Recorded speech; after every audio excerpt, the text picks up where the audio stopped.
وَاذْكُرْ عَبْدَنَا أَيُّوبَ إِذْ نَادَى رَبَّهُ أَنِّي مَسَّنِيَ الشَّيْطَانُ بِنُصْبٍ وَعَذَابٍ، اور ذرا یاد کیجئے، ذکر کیجئے حضرت ایوب کا علیہ السلام، ہمارا بندہ ایوب، جب اس نے پکارا اپنے رب کو، انی مسنی الشیطان بنصب وعذاب، کہ شیطان نے مجھے چھوت لگا دی ہے، بڑی تکلیف اور ایذا اور تکلیف، اور اس کی بیماری تھی، جلدی کوئی بیماری تھی جس کی وجہ سے سارا جسم جو ہے گل گیا تھا، اور اس درجے اس میں کوئی تعفن بھی تھا، کیڑے بھی پڑ گئے تھے کہ ان کی اہلیہ، بیوی، بچے ایک وقت تک تو انہوں نے خدمت کی جب تک کی، پھر بعد میں آ کر سب ہمت ہار کر ان کو چھوڑ کر چلے گئے تھے۔ تو گویا کہ اس قسم پرسی کے عالم میں پھر انہوں نے دعا کی، تو اللہ تعالیٰ نے فرمایا کہ ارکض برجلک، ذرا اپنا پاؤں مارو زمین پر، ھذا مغتسل، یہ اب تمہارے اس ایڑی کے جو زور سے جو چشمہ ہم نے نکال بہایا ہے، یہ تمہارے نہانے کے لیے ہے، بارد و شراب، ٹھنڈا ہے اور پینے کے لیے بھی ہے۔ تو شاید جس کو ہم کہتے ہیں گندھک کا کوئی چشمہ نکل آیا ہو، جو کہ جلدی امراض کے لیے چشمے ہوتے ہیں جہاں جاتے ہیں لوگ، جلدی امراض کے لوگ جا کر وہاں جا کر نہاتے ہیں تو اس سے شفا ہوتی ہے، تو اللہ نے اس کے اندر وہ شفا ان کے لیے رکھ دی، وہ ٹھیک ہو گئے۔ وَوَهَبْنَا لَهُ أَهْلَهُ وَمِثْلَهُمْ مَعَهُمْ، اب پھر ان کی اولاد بھی اور ان کی اہل و عیال سب واپس بھی آ گئے، اور یہ کہ مزید بھی ہم نے انہیں اور اہل و عیال عطا کیے، مِثْلَهُمْ مَعَهُمْ رحمتاً منا، یہ سب ہماری جانب سے رحمت کا مظہر تھا، وذکرا، اور یاد دہانی اور نصیحت، لِأُولِي الْأَلْبَابِ، ہوش مند لوگوں کے لیے۔ وَخُذْ بِيَدِكَ رِزْقًا، کسی موقع پر اپنی بیوی سے ناراض ہو کر ان کہا تھا کہ میں تمہیں 100 کوڑے لگاؤں گا یا 100 تمہیں ماروں گا کمچیاں، تو غصے میں آ کر اب وہ قسم کھا لی اس کے اوپر، لیکن یہ کہ اب جب ٹھیک ہو گئے، بیوی بھی آ گئی، اب کیا کریں، وہ اس قسم توڑیں یا اس قسم کا کیا شکل کریں، تو اللہ نے اس کے لیے بھی انہیں ایک شکل بتا دی کہ سیکوں کا ایک تھبا لے لو، جیسے جھاڑوਆਂ ہوتی تھی پرانے زمانے میں، تو اس میں وہ 100 اگر سیکیں ہیں تو وہ لے لو، خذ بیدک ضغثا، تم لے لو اپنے ہاتھ میں سیکوں کا ایک مٹھا، فاضرب بہ، اور اس سے ایک ضرب لگا دو، ولا تحنث، اس سے یہ کہ تمہاری وہ قسم ٹوٹے گی نہیں، وہ 100 وہ جو ہے کمچیاں ایک ہی مرتبہ لگ جائیں گی۔ انا وجدناہ صابرا، ہم نے اسے اپنا صبر کرنے والا بندہ پایا، نعم العبد، کیا ہی عمدہ وہ اچھا بندہ تھا ہمارا، انہ اواب، یقیناً وہ بھی ہماری طرف رجوع کرنے والا انسان تھا۔ وَاذْكُرْ عِبَادَنَا إِبْرَاهِيمَ وَإِسْحَاقَ وَيَعْقُوبَ أُولِي الْأَيْدِي وَالْأَبْصَارِ، اور تذکرہ فرمائیے ہمارے بندوں ابراہیم کا اور اسحاق کا اور یعقوب کا، وہ بھی تھے بڑے ہاتھوں والے، یعنی بڑے ان کے یعنی قوتوں والے، والابصار، اور آنکھوں والے، مشاہدہ بھی، غور و فکر بھی، ہاتھوں والے بھی، طاقت والے بھی۔ اِنَّا أَخْلَصْنَاهُمْ بِخَالِصَةٍ ذِكْرَ الدَّارِ، ہم نے ان سب کو خالص کر لیا تھا ایک خالص شے کے لیے۔ ایک خالص شے کون سی ہے؟ آخرت کے گھر کی یاد دہانی،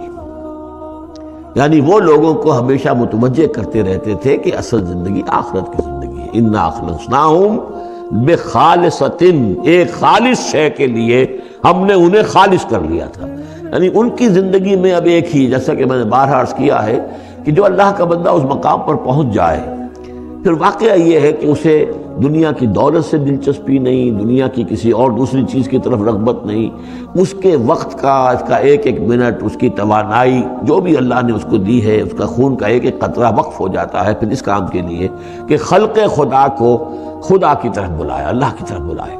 اور انہیں بچائے آخرت کے انجام سے، برے انجام سے۔ اس کے سوا کیا ہو، جیسے ہمارے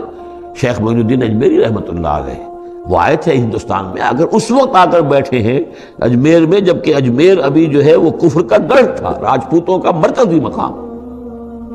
اس لیے کہ شیخ علی اجمیری جو لاہور میں ہیں، جن کو داتا گنج بخش کہتے ہیں، وہ تو اس وقت آئے ہیں لاہور میں جبکہ لاہور اسلامی حکومت میں شامل ہو چکا تھا، لیکن یہ کہ یہ معین الدین اجمیری، کیونکہ ابھی تک مسلمانوں کی حکومت وہاں تک نہیں پہنچی تھی، جو سمجھیے اجمیر جو ہے وہ تو راجپوتوں کا گڑھ، اور اس میں جو ہے وہاں جا کر بیٹھ کے اللہ کا بندہ اور دعوت دے رہا ہے، وہ کاروبار تو کوئی کرنے نہیں آئے تھے وہ، بلکہ یہ کہ اللہ کی طرف بلانا، تو اس کے لیے ہم نے خالص کر لیا تھا۔ جو بھی اللہ کا بندہ اپنے آپ کو اس کے لیے خالص کر لے تو گویا کہ اللہ تعالیٰ کے مصطفین میں سے ہو جاتا ہے، وہ لفظ آب آ رہا ہے، اِنَّا أَخْلَصْنَاهُمْ بِخَالِصَةٍ ذِكْرَ الدَّارِ وَإِنَّهُمْ عِندَنَا لَمِنَ الْمُصْطَفَيْنَ الْأَخْيَارِ، اور یقیناً وہ ہمارے ہاں، ہمارے نزدیک وہ بڑے چنے ہوئے لوگ ہیں، اچھے لوگوں میں سے، نیک لوگوں میں سے چنے ہوئے لوگ، چنیدہ لوگ۔ جو شخص اپنی زندگی کا ہدف اسی کو بنا لے، مقصد اسی کو بنا لے، جینا مرنا اسی کے لیے ہو جائے، تو ظاہر بات ہے کہ اللہ تعالیٰ کے یہاں پر اس کا اونچا مقام ہے۔ وَاذْكُرْ إِسْمَاعِيلَ وَالْيَسَعَ وَذَا الْكِفْلِ، اور ذکر کیجئے اسماعیل کا بھی اور یسع۔ اب ان کے بارے میں صحیح طور پہ ہم کچھ نہیں کہہ سکتے، یہ دو جو ہیں یسع اور ذوالکفل۔ ذوالکفل کے بارے میں تو میں عرض کر چکا ہوں کہ ایک گمان یہ ہے، اور مجھے اس سے اتفاق ہے کہ یہ گوتم بدھ کی طرف اشارہ ہے، وہ اللہ کے نبی تھے۔ ذوالکفل پہ یہاں فے سے بدل گیا ہے، کپل وستو کا شہزادہ۔ سدھارتھا گوتما بدھا، بدھا تو اصل میں اس کا لقب ہے جو بعد میں بن گیا ہے، سدھارتھ اس کا نام تھا، سدھارتھا گوتما بدھا، اور کپل وستو کی ریاست تھی، اس کا یہ شہزادہ تھا۔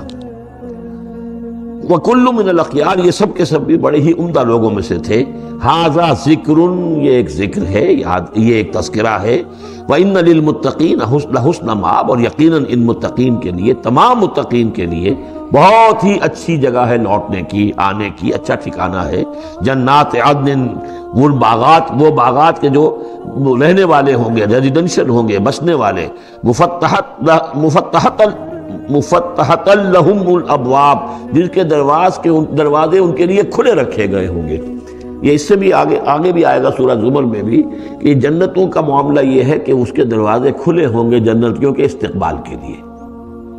جیسے کہ مہمان کے لیے جب آپ کو اس کا استقبال کرنا ہو تو یہ تو نہیں کرتے دروازے بند کر کے بیٹھ جائیں کہ وہ آ کے دستک ہی دے گا تبھی کھولیں گے، اس کا تو انتظار ہو رہا ہوتا ہے، تو دروازے کھلے ہوتے ہیں۔ لیکن جہنم کے بارے میں آتا ہے کہ جب مجرم پہنچ جائے گا، جیسے جیل کا دروازہ ہوتا ہے، جب وہاں پہنچ جائے گا پھر وہ دروازے کھولے جائیں گے۔ یہ مضمون جو ہے سائملٹینیس کنٹراسٹ کی شکل میں جو ہے وہ آئے گا سورہ زمر میں۔ ان کے لیے دروازے کھلے رکھے جائیں گے جنات عدن کے، متکئین فیہا یدعون فیہا بفاکہۃ، اور اس میں وہ ٹیک لگا کر بیٹھے ہوں گے اور وہ آرڈر دیں گے، یدعون آرڈر دیں گے، مانگیں گے، طلب کریں گے اس میں بفاکہۃ، میوے بھی، کثیرۃ کثرت سے، و شراب، اور مشروبات بھی، عمدہ سے عمدہ مشروبات۔ وعندہم قاصرات الطرف اتراب، اور ان کے پاس ہوں گی ایسی ان کی بیویاں کہ جو نیچی نگاہ والی ہوں گی اور ہم عمر ہوں گی۔ ھذا ما توعدون لیوم الحساب، یہ ہے جس کا تم سے وعدہ کیا جا رہا ہے حساب کے دن۔ ان ھذا لرزقنا ما لہ من نفاد، اور یہ ہوگا ہمارا رزق، ہمارا عطا کردہ دی ہوئی چیزیں، اب یہ کبھی ختم نہیں ہوں گی۔ یہ نہ سمجھنا کہ یہ نعمتیں ختم ہو جائیں گی، یہ باقی رہیں گی ہمیشہ ہمیشہ۔ ھذا وان للطاغین لشر مآب، یہ تو ہے اہل جنت کا معاملہ، لیکن جو سرکش تھے، جو باغی تھے ہمارے، ان کے لیے ہے برا لوٹنے کا مقام، بری جگہ۔